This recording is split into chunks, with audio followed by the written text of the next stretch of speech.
Assalamualaikum warahmatullahi wabarakatuh.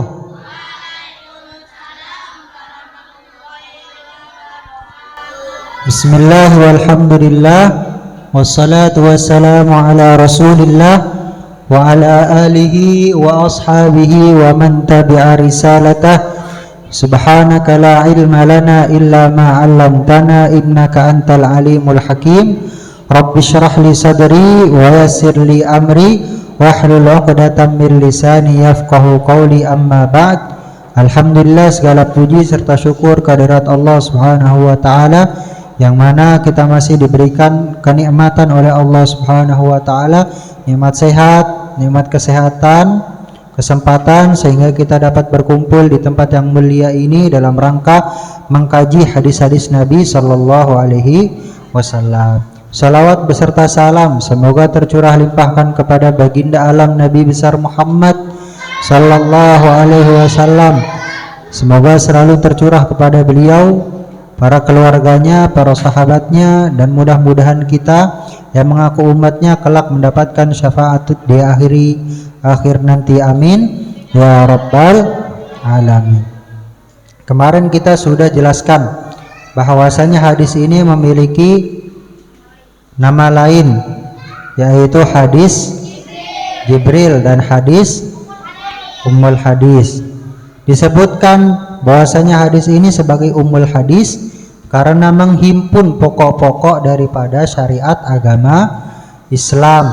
Yang mana pokok-pokok syariat agama Islam itu ada 3. Apa aja? Yang pertama Islam, yang kedua iman, yang ketiga ihsan. Islam ini dipelajari dalam ilmu apa? Ilmu fikih. Iman ini dipelajari dalam ilmu apa? Ilmu tauhid. Ihsan ini dipelajari dalam ilmu apa? Ilmu tasawuf atau akhlak. Nah, setiap ketiga ini setiap orang haruslah tahu dan mengamalkan. Harus tahu dan mengamalkan. Tidak sempurna seorang muslim sampai dia mengamalkan ketiga ini. Tidak sempurna seorang muslim sampai ia mengamalkan yang ketiga ini, sehingga sempurna agamanya. Boleh enggak orang melakukan rukun-rukun Islam tanpa iman? Enggak. Boleh enggak orang beriman tapi gak melakukan rukun-rukun Islam? Gak boleh. Boleh gak kemudian orang imannya bagus, sholat puasanya rajin, tapi gak punya akhlak? Gak punya akhlak sama Allah, gak punya akhlak sama temennya? Gak boleh. Tidak sempurna. Jadi seorang muslim haruslah keislamannya baik, keimanannya baik, akhlaknya juga baik. Nah, bagi orang yang kemudian terkumpul tiga-tiganya, bisa melakukan tiga-tiganya, baru sempurnalah agama dan keislaman orang tersebut. Kemudian kita akan jelaskan kenapa hadis ini disebut dengan hadis Jibril. Jadi nanti sebelum masuk ke hadis ada ceritanya. Ada ceritanya. Beda sama beda dengan hadis yang pertama. Kalau hadis pertama itu langsung ngomong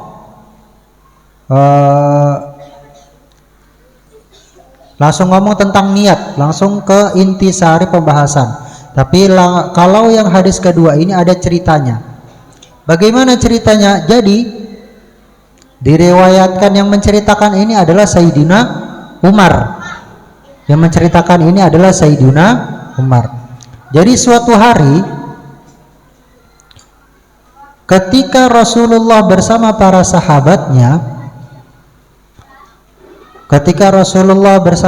sahabatnya di Masjid Nabawi, kemudian datanglah seorang laki-laki.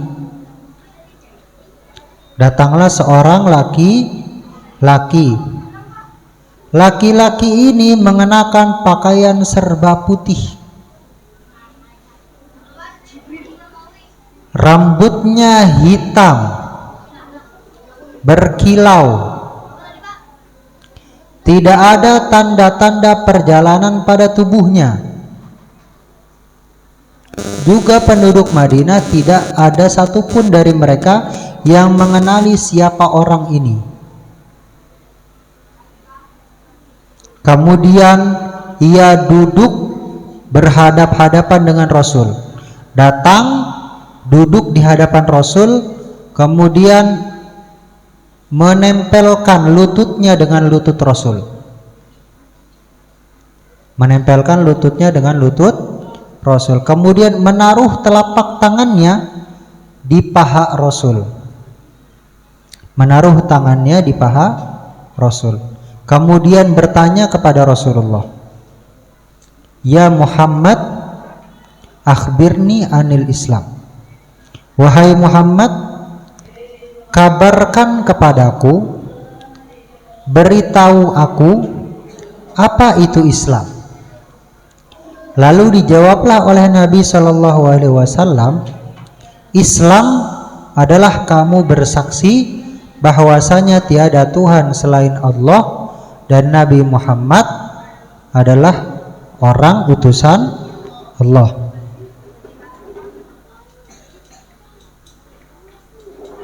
Islam juga adalah kamu melaksanakan sholat. Islam juga adalah kamu melaksanakan sholat. Kemudian kamu membayar zakat.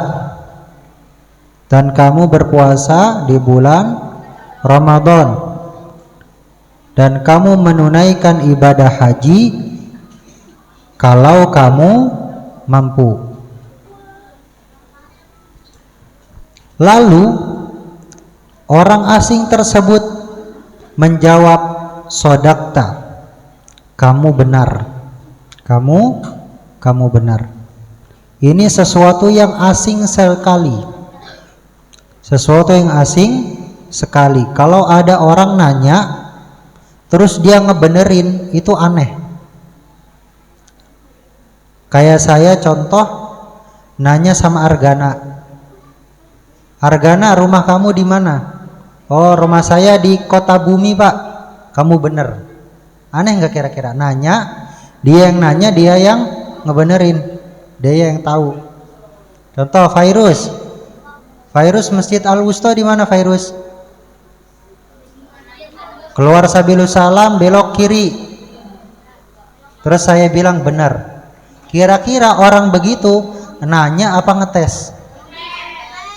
Orang-orang kalau dia nanya dan dia ngebenerin, namanya beneran nanya apa ngetes? Kira-kira orang macam apa yang ngetes Nabi Shallallahu Alaihi Wasallam? Makanya kemudian para sahabat kaget. Ini orang dia nanya dan dia ngebenerin. Dia nanya dan dia membenarkan. Ini siapa orang ini? Bertanya-tanya para sahabat. Fa'ajibna, kami takjub. Ini orang bisa nanya dan bisa ngebenerin Nabi. Kemudian orang tersebut nanya lagi, Ya Muhammad, akhbirni anil iman. Wahai Muhammad, kabarkan kepadaku, kasih tahu aku apa itu iman.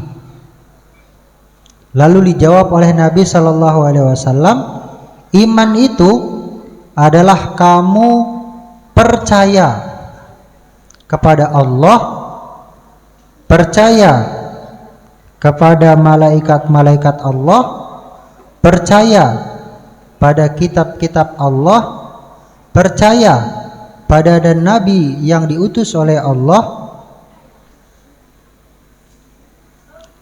Udah? Percaya pada hari akhir, percaya pada qada dan qadar. Itu adalah iman. Lalu orang tersebut sebagaimana pertanyaan di awal, dia membenarkan lagi pertanyaannya. Sodakta, kamu benar Rasul, kamu benar Muhammad. Jadi dia membenarkan jawaban Rasulullah. Kemudian bertanya lagi, Ya Muhammad, Akhbirni anil ihsan. Kalau begitu sekarang kabarkan kepadaku, beritahu aku apa itu ihsan.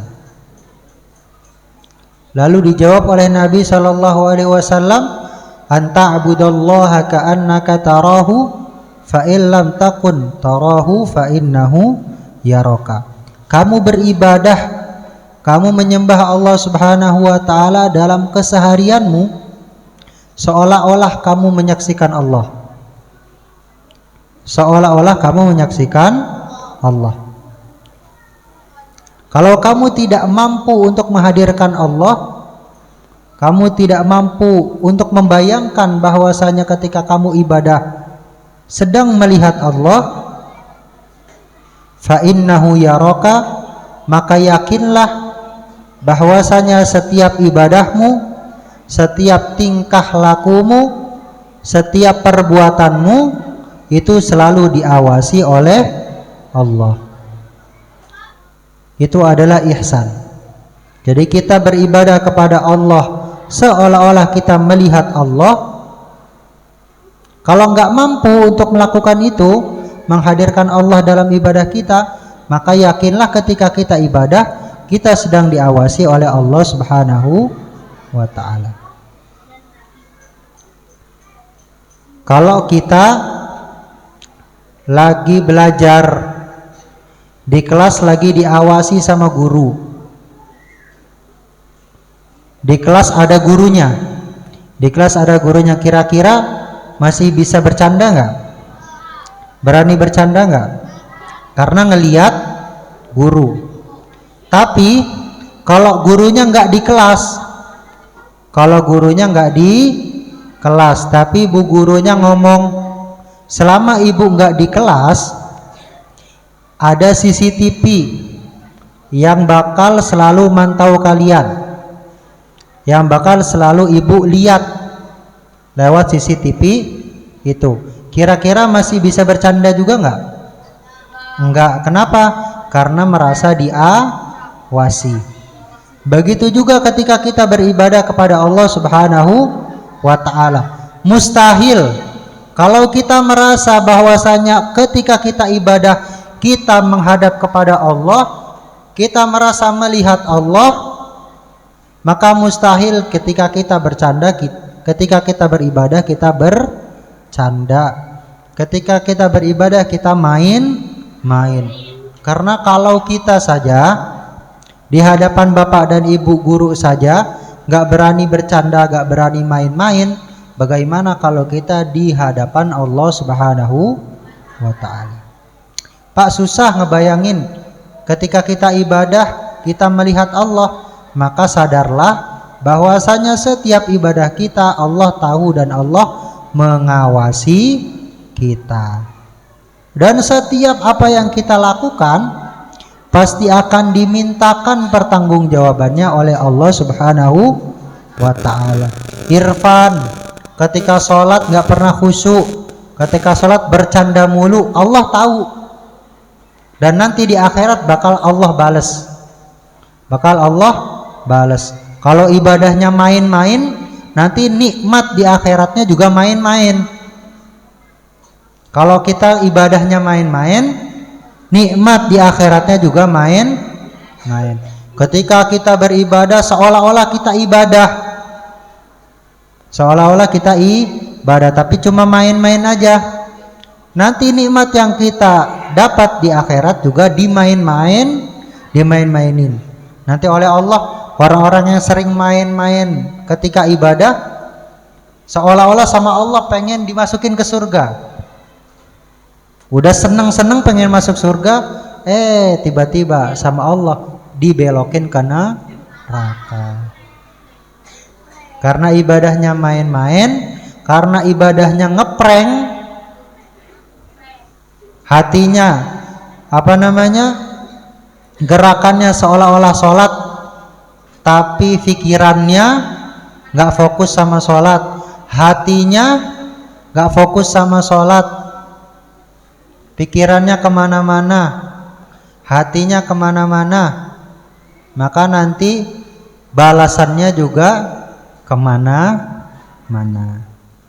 Maka hati-hati ketika kita ibadah, setiap hari diingatkan oleh bapak guru, kalau ketika mau sholat kita sedang menghadap Allah Subhanahu wa ta'ala, hadirkan kekhusyuan dalam hati kita, karena ibadah ini, terlebih lagi sholat yang nantinya akan dimintakan pertanggungjawaban oleh Allah Subhanahu wa ta'ala. Apalagi sholat anak-anakku, apalagi sholat. Sholat itu ibadah yang pertama kali akan dihisab, akan diminta pertanggungjawabannya oleh Allah Subhanahu wa ta'ala. Dan sholat yang akan menjadi patokan, sholat akan menjadi patokan. Kalau pertama kali dihisab sholatnya bagus, dilihat sholatnya khusyuk, dilihat sholatnya rajin, dilihat sholatnya nggak bercanda, dilihat sholatnya bagus, maka ibadah-ibadah yang lain juga jadi bagus. Tapi kalau sholatnya nggak khusyuk, sholatnya bercanda, sholatnya main-main, sebelum sholat ngobrol, sebelum sholat berisik, maka amal-amal yang lain juga jadi buruk. Kata Nabi, idza saluhat saluha sairul amal. Kalau sholatnya baik, sholatnya benar, maka amal-amal yang lain juga jadi baik, amal-amal yang lain juga jadi benar, karena sholat menjadi patokan. Ketika pertama kali dihisab sholatnya bagus, maka seluruh amal perbuatannya jadi bagus. Dan ketika sholatnya buruk, maka setiap amal perbuatannya jadi buruk. Maka ketika sholat harus khusyuk, harus fokus pikiran, harus fokus hatinya ke Allah Subhanahu wa ta'ala. Wallahu a'lam bis-shawab.